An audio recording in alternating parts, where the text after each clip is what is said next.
China just shipped a free AI that beat Claude and ChatGPT on the hardest test in existence. OpenAI launched what it's calling its smartest model ever, and a guy decoded his own DNA at home for $1,100. That was This Week in AI, and we're just getting started. Kimi K2 is China's latest open-source model, and it's not playing around. On humanity's last exam, roughly 2,500 doctorate-level questions across more than 100 fields, considered the hardest AI knowledge benchmark alive, Kimi K2 scores at the top, ahead of Claude and Gemini. It costs a fraction of what those models charge, and its capabilities are genuinely different. It can run 300 specialized AI workers simultaneously on a single task. One prompt can produce a finished website, a slide deck, a spreadsheet, and a document all at once. It can also code continuously for over 12 hours across thousands of tool calls without stopping to wait for you. The West no longer has a monopoly on frontier AI. That's just the reality now. GPT 5.5 is live. OpenAI is calling it their most capable and intuitive model to date. The meaningful shift isn't just benchmark scores, it's that the model now plans its own steps, checks its own work, and completes multi-part tasks without you holding its hand through every move. Give it a spreadsheet and ask for a financial analysis with edits. Done. Ask it to build you a working app, it will. The practical gap between what AI can do and what most people are actually using it for just got wider again. Now here's the story that should make you pause. Vercel, the company powering OpenAI's website, Nike, Walmart, and millions of others, valued at $9.3 billion, got breached. Hackers didn't attack Vercel directly. They went through a small AI productivity tool one employee had installed. That employee clicked Allow All Permissions when connecting it to Google Workspace. One click. Hackers bypassed multi-factor authentication, walked into internal systems, and claimed to have taken API keys, source code, and data on 580 employees. That data is reportedly selling online for $2 million.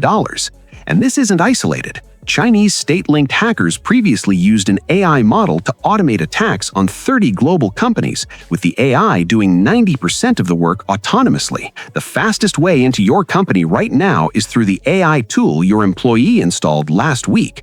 Go audit your Google Workspace permissions today. On the DNA story, more than 1 in 3 people process common medications differently because of a single gene variant.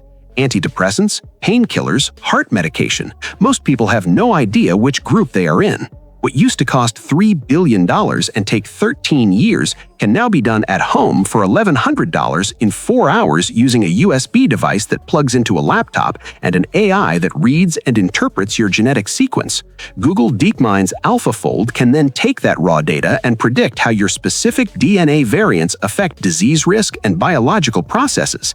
This is genuinely new territory. SpaceX and Cursor just announced a deal that's hard to wrap your head around. Cursor, the AI coding editor most engineers already use, gets access to a supercomputer with roughly 1 million high-end GPU equivalents. In return, SpaceX gains the right to acquire Cursor later this year for up to $60 billion, or pay $10 billion for the joint research output alone. A coding tool that started 2 years ago is potentially worth $60 billion, because whoever owns the tool engineers code in owns where the next decade of software gets built. Grok 4 dropped with no announcement. Give it a topic and it builds you a full PowerPoint. Ask for analysis and you get a populated Excel sheet. Ask for a report and a PDF downloads. Feed it a video, not just images, full video, and it understands what's happening inside it. Claude Desktop now lets you swap out Anthropic's model entirely and plug in any AI you want. Cheaper models, specialized models, local models where your data never leaves your machine. Most AI companies want to lock you in. Anthropic just handed you the keys. ChatGPT workspace agents are live too, and this is the one that actually turns ChatGPT into a permanent teammate. Describe a job, it spins up an agent that lives inside your Slack, your email, your project tools, running 24 hours a day. When a user reports a bug at 2 a.m., the agent files the ticket before anyone opens their laptop. The pattern across all of this is the same thing. The gap between what AI can do and what most people know AI can do is widening every single week. The question isn't whether this affects your work, it's whether you find out from this video or from your boss. Which story hit you hardest this week?